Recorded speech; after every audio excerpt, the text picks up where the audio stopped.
السلام کے مبارک معجزات کا ذکر ہو رہا تھا۔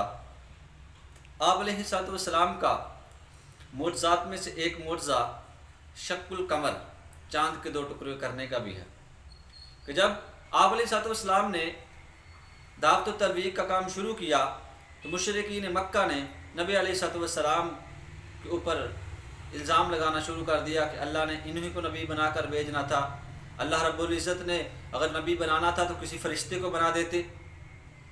تو انہوں نے آپ علیہ الصلوۃ والسلام سے کسی خرق عادت کام کی ڈیمانڈ کی، جیسے انہوں نے ڈیمانڈ کی کہ جیسے سابقہ انبیاء عیسیٰ علیہ الصلوۃ والسلام مردوں کو زندہ کرتے تھے، موسیٰ علیہ الصلوۃ والسلام کا عصا کا معجزہ تھا، آپ بھی کوئی خرق عادت کام دکھائیں، ہم آپ پر ایمان لے آئیں گے۔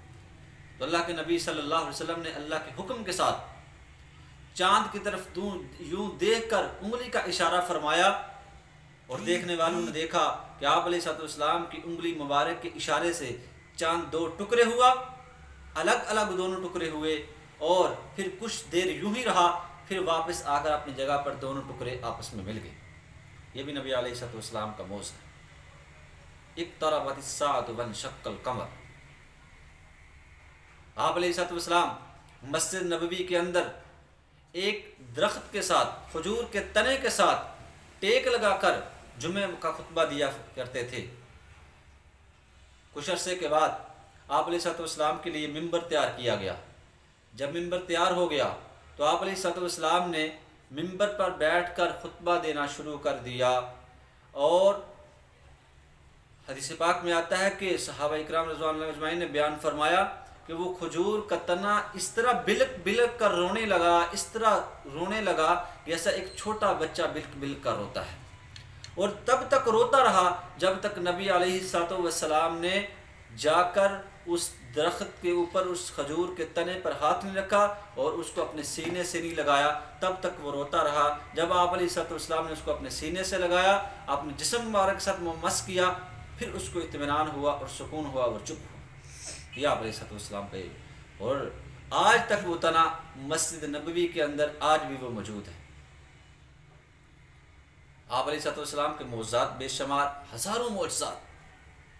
معراج کا معجزہ، ایسا معجزہ کہ آج تک کسی پیغمبر کو ایسا معجزہ نہیں ملا کہ آپ علیہ الصلوۃ والسلام راتوں رات بیت المقدس سے آسمانوں کی سیر، سارے معاملات، اور پھر اسی سفر کے اندر سارے انبیاء کی امامت کا شرف بھی اللہ کے نبی صلی اللہ علیہ وسلم کو ملا۔